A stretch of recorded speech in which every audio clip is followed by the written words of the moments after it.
Faly mitafatafa aminareo indray aho ato anatin'ity chaîne ity ary ety ampiandahana dia tilorana foana arahaba mba ho mpampirariantsoa mba ho marika afaliana sy fifanajana arahaba tompoko lahy arahaba tompoko vavy tsy adinoana ihany koa ny manentana antsika rehetra mba ho tia tanindrazana satria io hany no mba lova izay napetraky ny razantsika lova sarobidy ny tanjanaka ka atidintsika rehetra no mitia izany amin'ny fo iray manontolo ndeha ary hiditra avy hatrany amin'ny filazana ny zava-misy isika rehefa vitanareo ny fanaovana abonnement chaîne sy ny fanaovana j'aime ny vidéo fa ho an'izay mbola tsy navita kosa dia entanina vetivety mba hanao j'aime ny vidéo araha metraka ny komantera indrindra hiabone ny chaîne ihany koa ndao ary tompoko lahy ndao ary tompoko vavy abonné vetivety ary ny chaîne atsika ho an'izay mbola tsy nanao izany.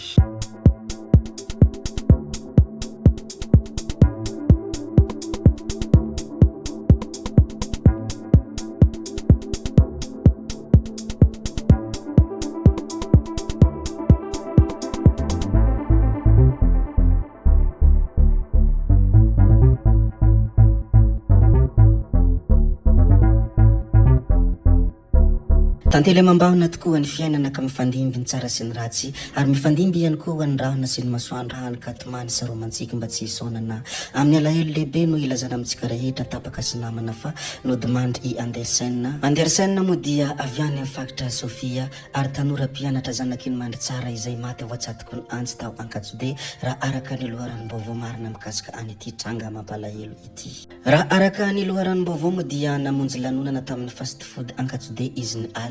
ary niakatra ny afanana samy varina manala azy mandihy miaraka amin'ny jiro maloloko ino nisy nitsatoka antsy intelo tamin'ny fony i Andersen ilay tanora mpianatra zanaka ampialezany mandry tsara raha vantany voaniseho moa io sakoroka io dia no hentina haingana namonjy ny toeram-pitsabona fa tsy tanany ainy tokony ho tamin'ny 5 ora maraina teo tsy mbola fantatra fa mbola karohina ny olona navandoza hatreto fianarana ary fanatsarana ny hoavy mba ho reharehany ray aman-dreny no nialana tanàna kanefa izao tsy maintsy vata mangatsika tsy efa miteny izao no hody any an-tanàna ka mahavaky fo tanteraka tokoa izahay ato anatin'ny ity chaîne ity moa dia mirary fiononana feno ho an'ny fianakaviany sy ny namany ankaiky azy rehetra manoloanany izao fahalasan'ny tompoko lahy Andersen izao aingany Andriamanitra andriananahary no hitantana azy ka hipetraka manintsinintsy eo ankavanany ray ary ho andry ampiadanana. Fa Andriamatoa filohan'ny Republika kosa dia nandefa ny firariantsoany izay miantefa tanteraka amin'ny Montpera Pedro ary toy izao moa ny firariantsoa sy ny teny nambarany ity filohan'ny Republika ny Madagasikara ity tsy misy ny teny mahalaza ny fisaorana sy fankasitrahan'ny malagasy ho an'ireo asa soa izay vitan'ny Pera Pedro teto amin'ny tanin-drazana 50 taona nanolo-tena ho an'ireo malagasy faran'izay sahirana 50 taona nanabeazana olona ho olombanina ho ela velona ianao ry Pera Pedro hoy ny filohan'ny Republika ohatra velona tokoa fa rehefa miasa ampitiavana anatin'ny finoana dia mohatra ny noeritreretina ny zavatra voatontosa mbola mikasika ny filohan'ny Republika izay hatrany moa dia mitanisa ny lainga izay ataony ity filohan'ny Republika ity moa ny lehibe ny mpanoritra ao anatin'ny lainga fafito izay tanisainy moa dia ny hoe tamin'ny 19 Jolay 2024 dia niteny tamin'ny vahoaka malagasy indray Andry Rajoelina hoe tsy hisy intsony ny délestage eto amin'ny firenena saingy andro amanalina no manapirofo fa lainga indray izany zavatra izany tsy nisy ny fahamarinana tsy nisy vokatra fa fikasana hampatoritory ny sain'ny vahoaka malagasy fotsiny ireo rehetra izay lazainy filoha Rajoelina hoy ny lainga izay nitanisainy ity lehibe ny mpanoritra ity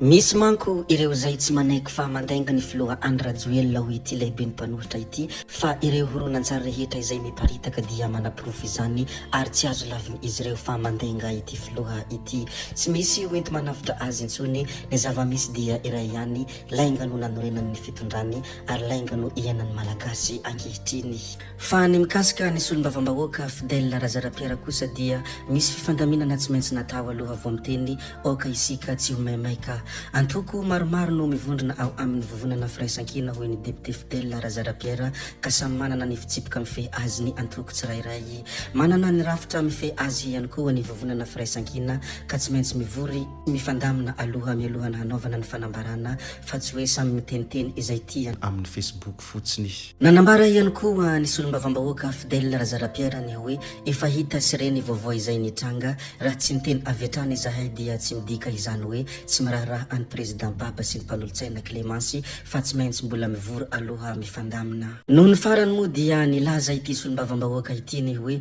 oka isika tsy ho tafaroboka anatin'ny fandriky ny Facebook ka maika ny hanao fanambarana fotsiny misy paikady ny fanaovana politika sy ny fanohirana fa tsy tahaka ny any fitondrana hoe ny resaka eto amin'ny Facebook no iangana hanapa-kevitra hitantanana ny firenena.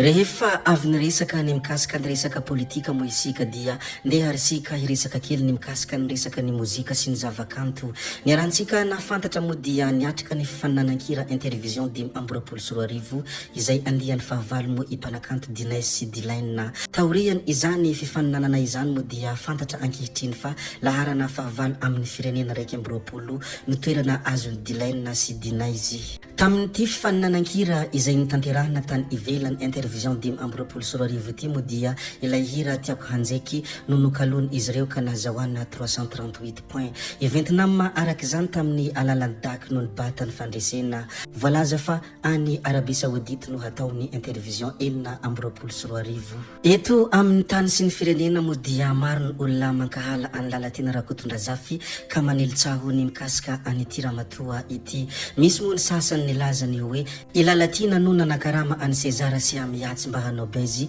mba hanadinon'olona ny zavatra mandalo eto amin'ny firenena. Izany hoe diversion tiana atao fotsiny ny zavatra iny hoe sasany izay maneho hevitra. Manoloana ny ireo resabe izay miparitaka dia nilaza ny fanambarany ihany koa ity Ramatoa Lalatina ity. Io zany raha vao tsisy any Lalatina dia tsy mahaliana hoe hafatra izay nambarany ity Ramatoa ity. Ny zavatra nisongadina aloha izany dia tsotra ny hadihevitra politika eto amin'ny firenena izany raha vao tsisy ny anarako dia tsy mahaliana. Hany karaha te hisaraka olona dia ampidiry foana i Lalatina hoy izy. Nisy tsiotsioka ny SG dia Lalatina no voatontonona tonga tany Iran ny boinina miisa 5 dia tsy maintsy mba ampidirina ny anaran'ny Lalatina. Ny Jirama no manao ny ataony dia ny anaran'ny Lalatina no ampiasaina handrangitan'olona mba hikorontana. Etsy andaniny ihany koa ary Rakoto Arsoa sy Rahary Nirina no tahiditra angelina tany amin'ny anterimeran-doholona tany kanefa fantatra mazava fa fahitramena izany androm-panjakana izany nitory azy ny tompony andraikitry ny sécurité sy ny hafa dia lazaina fa i Lalatina no nampisambotra azy.